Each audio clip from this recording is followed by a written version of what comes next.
It's not hard to see where Grey Heritage Faded Vision draws its inspiration from. It's a game that wears its inspiration on its sleeve, and no one can deny the impact that the Fire Emblem series has had on the strategy and tactical RPG game scene. From major series such as Land Greaser to lesser-known titles like Super Robot Wars, the reach and impact is undeniable.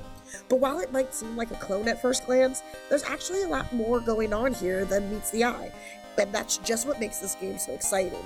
I would like to thank B-Train Studio for providing me with an early access code to play and review the game. The link to the game's Steam page and B-Train Studio Twitter is listed below in the description.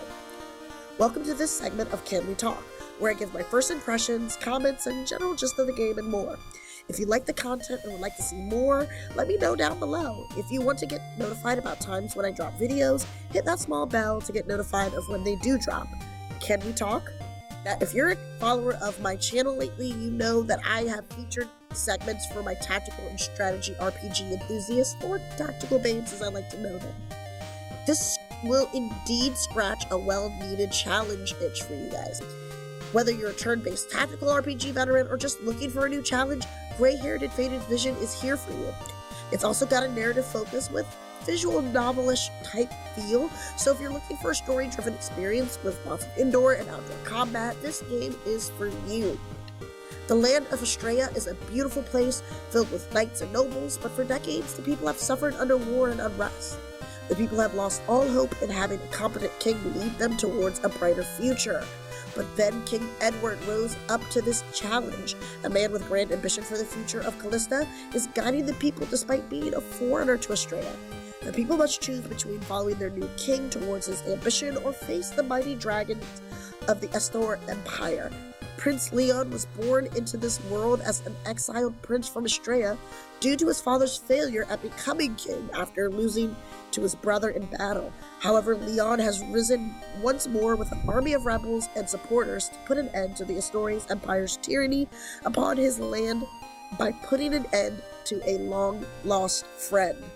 I am not one for spoilers, but I do want to talk briefly about the initial characters that you do encounter in the game. As a cliff note, there is about 14 different characters you will interact with, all of them with their own motivations, style of combat, and personality that shines brilliantly through. Anyone that has recently played Triangle Strategy will immediately get Lord Serenoa vibes from this guy, Leon.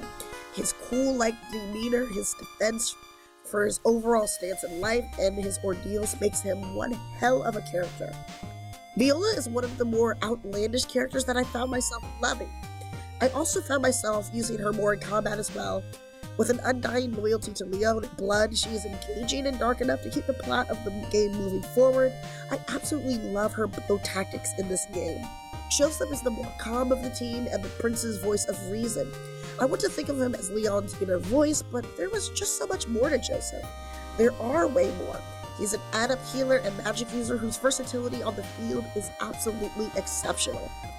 Linda is the go-to girl in the game next to Viola for me. She is a loyal mercenary. Dustin, however, is a very, very fierce royal knight. And similar to Linda, he has a no-nonsense, ready approach and is raring to go.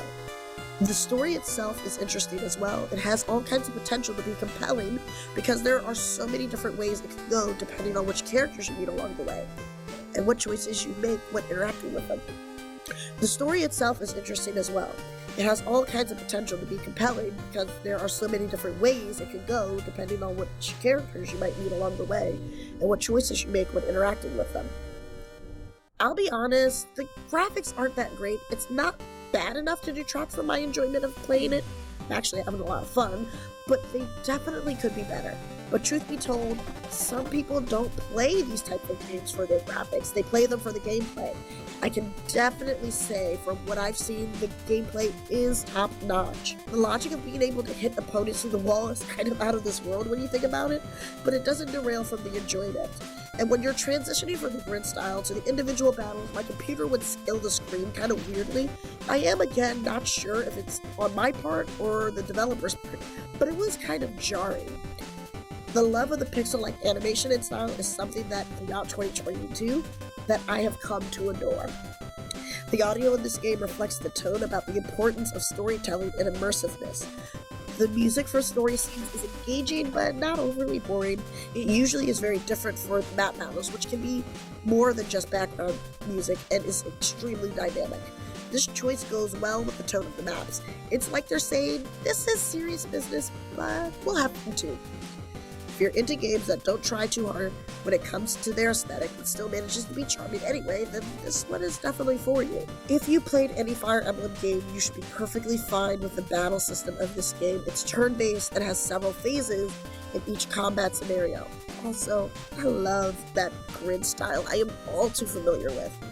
The gameplay itself is very strong though, lots of options for attacks and spells that you can use against your enemies, as well as NPCs that populate your world and offer quests and rewards for completing them successfully.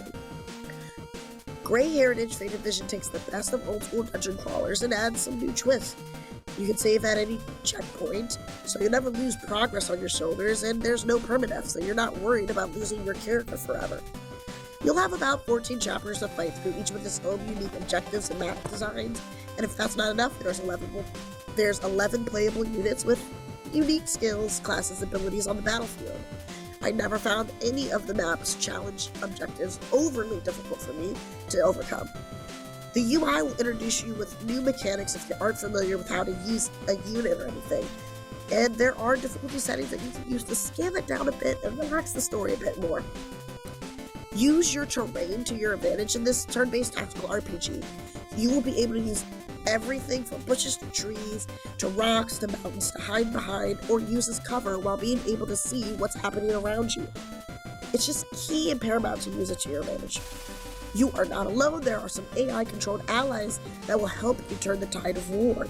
They can be used as decoys or even healers if needed, but their most important duty is getting rid of enemies so they don't get in your way while trying to complete an objective. Give your soldiers experience and stat-boosting items so they can shine in jam combat. Every soldier is key towards completing the objective because they all have different movesets and abilities which make them more useful than the others depending on what kind of situation arises during battle, where one unit may have an advantage over another. I'm not saying that Grey Heritage Faded Vision is the best JRPG or new strategy RPG in the market, but I am saying that it is a very solid game with a lot to offer, and it definitely is worth your time if you're looking for something for that little tactical babe fix. The combat is smooth and satisfying, and there are enough options to keep things interesting. The characters are well thought out and have plenty of depth. I found myself investing in some of them in ways that surprised even me. Plus, the difficulty level is just right. I never felt bored or frustrated by the combat, but neither did I ever feel like I was too overpowered either. I'd highly recommend this game for anyone that likes tactical strategy RPGs, especially for my tactical games. I cannot say it enough.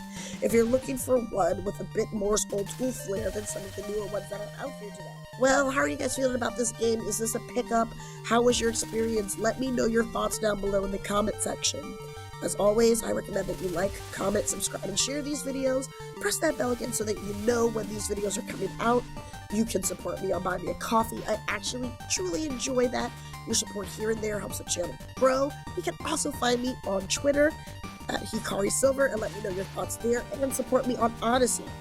Well, that's it for me today, guys. I'm going to go warm up my body with some hot cocoa, a snuggle with a blanket as I prepare some more RPG content to defrost your souls, and also hopefully get rid of this kind of cold that's been kicking me back for the last week. That's it, and remember to really play games.